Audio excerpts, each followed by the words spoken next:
श्री राधा नाम की महिमा। आपने सुना ही होगा, राधे बिन श्याम आधे। अगर कृष्ण का नाम आता है तो राधा का भी नाम आता है। राधा और कृष्ण दोनों भिन्न नहीं परंतु एक ही है। तथा शास्त्रों में राधा को योगमाया के स्वरूपों में से एक भी कहा गया है। भगवान की योगमाया शक्ति के कारण ही भगवान के संसार के कार्य पूर्ण होते हैं। एक व्यक्ति था जो कि अपने पुत्र की मनमानी से बहुत दुखी रहता था। एक बार एक सिद्ध संत उसके नगर में आए हुए थे। वो उनके दर्शन करने संत के पास गया और संत से बोला, स्वामी जी, मेरा एक बेटा है। वो न तो भगवान में विश्वास रखता है और न ही पूजा पाठ करता है। जब उससे कहो तो कहता है मैं किसी भगवान को नहीं मानता। अब आप ही उसे समझाइए।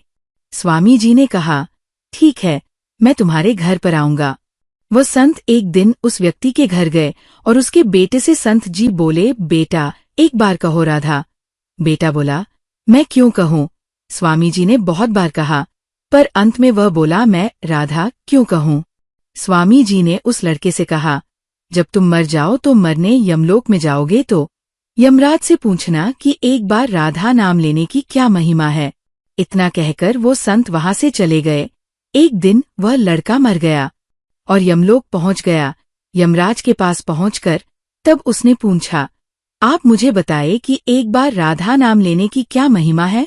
यमराज जी सोचने लगे और कहा, मुझे नहीं पता कि क्या महिमा है, शायद इंद्रदेव को पता होगा, चलो उससे पूछते हैं। जब उस लड़के ने देखा कि यमराज तो कुछ ढीले पड़ रहे हैं तो वो बोला, मैं ऐसे नहीं जाऊंगा, मेरे लिए पालकी मंगाओ। तुरंत पालकी आ गई। उसने कहार से बोला, आप हटो, यमराज जी आप इसकी जगह लग जाओ। यमराज जी कहार की जगह पालकी में लग गए।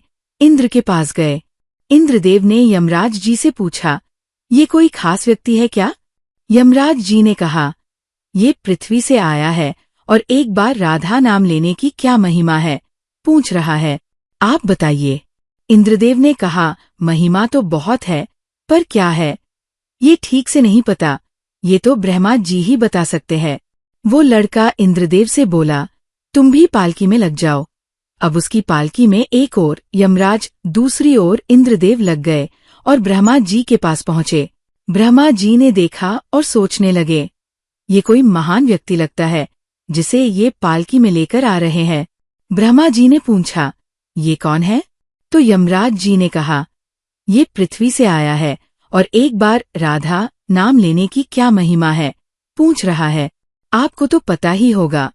ब्रह्मा जी ने कहा, राधा नाम की महिमा तो अनंत है, पर ठीक ठीक तो मुझे भी नहीं पता, भगवान शंकर जी ही बता सकते हैं। लड़के ने कहा, तीसरी जगह पालकी में आप लग जाइए। ब्रह्मा जी भी लग गए। अब सभी देव पालकी लेकर शंकर जी के पास गए। शंकर जी ने सोचा, ये कोई खास लगता है जिसकी पालकी को यमराज, इंद्र, ब्रह्मा जी लेकर आ रहे हैं। भगवान शंकर जी ने पूछा, ये कौन है? तो ब्रह्मा जी ने कहा, ये पृथ्वी से आया है और एक बार राधा नाम लेने की महिमा पूछ रहा है। हमें तो पता नहीं, आपको तो जरूर पता होगा, आप तो समाधि में सदा उनका ही ध्यान करते हैं।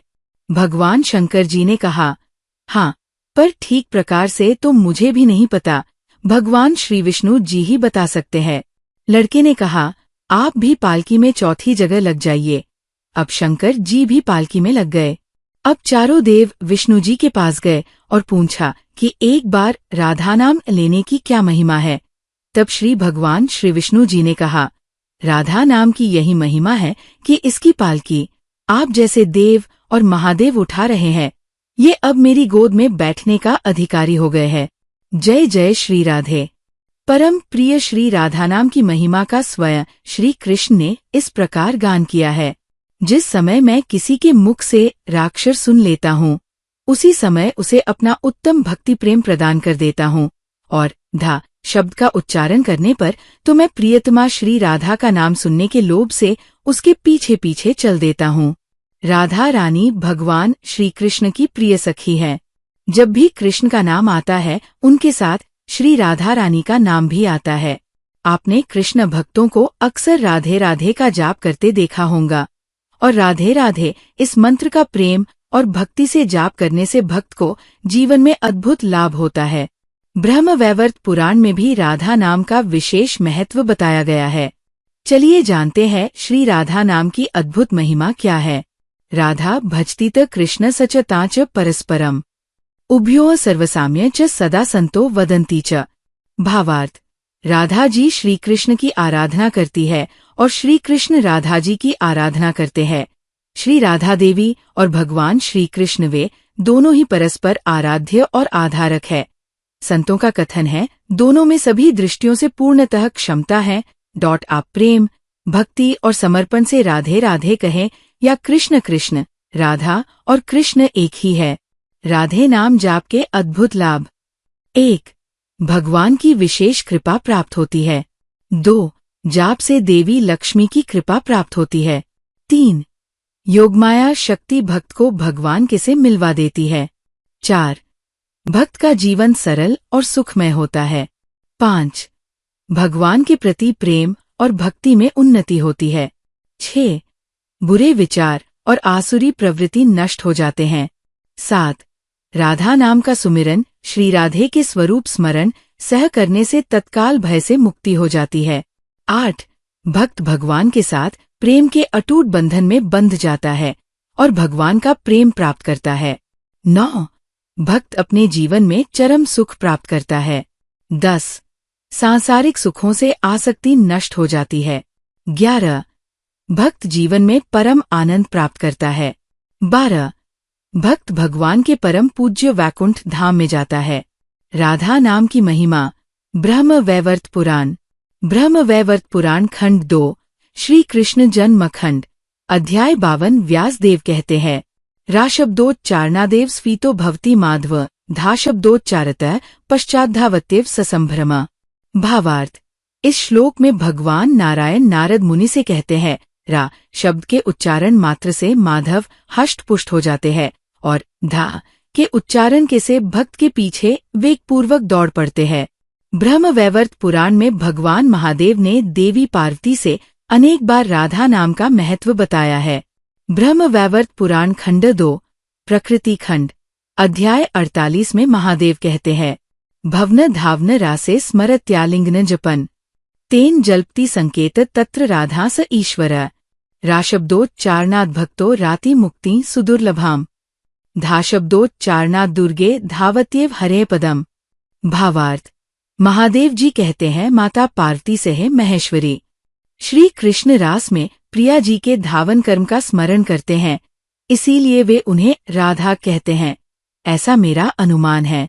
दुर्गे, भक्त र शब्द के उच्चारण मात्र से परम दुर्लभ कृपा को प्राप्त लेता है और धा शब्द के उच्चारण से वो निश्चय ही श्रीहरि के चरणों में अपना स्थान प्राप्त कर लेता है। श्री राधा रानी के नाम का जाप करने से भक्त को अद्भुत लाभ होते हैं और जीवन भगवान की भक्ति में सुखमय होता है। राधा नाम का अर्थ धन, सफलता, समृद्धि, प्रेरणा, श्री कृष्ण का प्रेम व बौद्धिक ऊर्जा होता है। कहने को एक नाम मात्र है राधा, लेकिन इन 2 अक्षरों में समाहित है भक्ति, प्रेम और जीवन का यथार्थ। श्री कृष्ण जन्माष्टमी के 15 दिनों बाद राधाष्टमी का पर्व ब्रज में उसी उत्साह के साथ मनाया जाता है, या कहें उससे भी अधिक उल्लास के साथ। ब्रज की रानी राधा और कृष्ण के प्रेम को तर्कों से नहीं अपितु सिर्फ प्रेम और भक्ति से ही समझा जा सकता है। इस बात का प्रमाण कई पुराणों में भी लिखा है। पुराणों के आधार पर धर्म वैज्ञानिक पंडित वैभव जोशी ने राधा रानी के कृष्ण भक्ति में महत्व के प्रमाण दिए। उन्होंने बताया कि राधा नाम की महिमा अपरंपार है। श्री कृष्ण स्वयं कहते हैं, जिस समय मैं किसी के मुख से रा सुनता हूँ, उसे मैं अपना भक्ति प्रेम प्रदान करता हूँ, और धा शब्द के उच्चारण करने पर तो मैं राधा नाम सुनने के लोभ से उसके पीछे चल देता हूँ। राधा कृष्ण की भक्ति का कालांतर में निरंतर विस्तार हुआ। निम्बार्क, वल्लभ, राधा वल्लभ और सखी समुदाय ने इसे पुष्ट किया। कृष्ण के साथ श्री राधा सर्वोच्च देवी रूप में विराजमान है। कृष्ण जगत को मोहते हैं और राधा कृष्ण को। 12वीं सदी में जयदेव जी के गीत गोविंद रचना से संपूर्ण भारत में कृष्ण और राधा के आध्यात्मिक प्रेम संबंध का जनवरी से जनवरी में प्रचार हुआ। भागवत में राधिका प्रसंग। अन्य आराधितो नून भगवान हरिरीश्वरः यन्नो विहाय गोविंद प्रीतोयामन्यद्रः। पंडित वैभव कहते हैं कि प्रश्न उठता है कि तीनों लोकों का तारक कृष्ण को शरण देने की सामर्थ्य रखने वाला ये हृदय उसी आराधिका का है जो पहले राधिका बनी, उसके बाद कृष्ण की आराध्या हो गई। राधा को परिभाषित करने का सामर्थ्य तो ब्रह्मा में भी नहीं। कृष्ण राधा से पूछते हैं, हे राधे, भागवत में तेरी क्या भूमिका होगी? राधा कहती है, मुझे कोई भूमिका नहीं चाहिए कान्हा, मैं तो तुम्हारी छाया बनकर रहूंगी। कृष्ण के प्रत्येक सृजन की पृष्ठभूमि यही छाया है, चाहे वह कृष्ण की बांसुरी का राग हो या गोवर्धन को उठाने वाली तर्जनी या लोकहित के लिए मथुरा से द्वारिका तक की यात्रा की आत्मशक्ति। आराधिका में आ को हटाने से राधिका बनता है। इसी आराधिका का वर्णन महाभारत या श्रीमद् भागवत में प्राप्त है और श्री राधा नाम का उल्लेख नहीं आता। भागवत में श्री राधा का स्पष्ट नाम का उल्लेख न होने के कारण एक कथा यह भी आती है कि शुकदेव जी को साक्षात श्री कृष्ण से मिलाने वाली राधा है और शुकदेव जी उन्हें अपना गुरु मानते हैं। कहते हैं कि भागवत के रचयिता शुकदेव जी राधा जी के पास शुक रूप में रहकर राधा राधा का नाम जपते थे। एक दिन राधा जी ने उनसे कहा कि हे शुक, तुम अब राधा के स्थान पर श्री कृष्ण का जाप किया करो। उसी समय श्री कृष्ण आ गए। राधा ने ये कहकर कि ये शुक बहुत ही मीठे स्वर में बोलता है, उसे कृष्ण के हाथ सौंप दिया, अर्थात उन्हें ब्रह्मा का साक्षात्कार करा दिया। इस प्रकार श्री राधा शुकदेव जी की गुरु हैं और वे गुरु का नाम कैसे ले सकते थे? राधा प्रेम की पवित्र गहराई। कृष्ण के विराट को समेटने के लिए जिस राधा ने अपने हृदय को इतना विस्तार दिया कि सारा ब्रज उसका हृदय बन गया, इसलिए कृष्ण भी पूछते हैं, बूझत श्याम कौन तू गौरी। किंतु राधा और राधा प्रेम की थाह पाना संभव ही नहीं।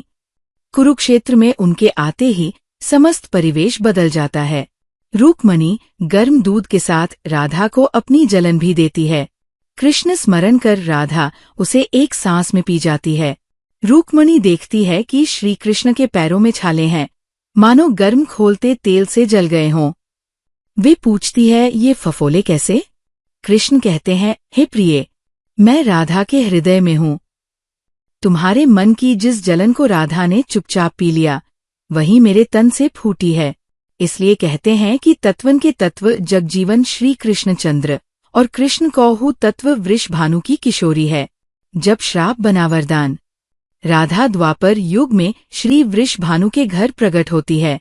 कहते हैं कि एक बार श्री राधा गोलोक विहारी से रूठ गईं। इसी समय गोप सुदामा प्रकट हुए। राधा का मान उनके लिए असह्य हो गया। उन्होंने श्री राधा की भर्त्सना की।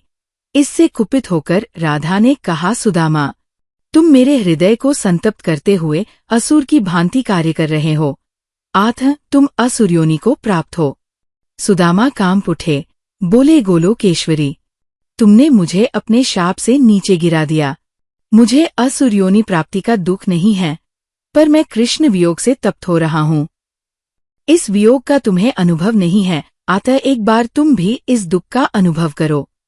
सुदूर द्वापर में श्री कृष्ण के अवतरण के समय तुम भी अपनी सखियों के साथ गोप कन्या के रूप में जन्म लोगी और श्री कृष्ण से विलग रहोगी। सुदामा को जाते देखकर श्री राधा को अपनी त्रुटि का आभास हुआ और वे भय से कातर हो उठी। तब लीलाधारी कृष्ण ने उन्हें सांत्वना दी कि हे देवी, ये शाप नहीं अपितु वरदान है। इसी निमित्त से जगत में तुम्हारी मधुर लीला रस की सनातन धारा प्रवाहित होगी, जिसमें नहाकर जीव अनंत काल तक कृत्य होंगे। इस प्रकार पृथ्वी पर श्री राधा का अवतरण द्वापर में हुआ। जब हुआ अवतरण, पंडित वैभव जोशी कहते हैं कि नृक पुत्र राजा सुचंद्र और पितरों की मानसी कन्या कलावती ने 12 वर्षों तक तप करके श्री ब्रह्मा से राधा को पुत्री रूप में प्राप्ति का वरदान मांगा। फलस्वरूप द्वापर में वे राजा वृषभानु और रानी कीर्तिदा के रूप में जन्मे।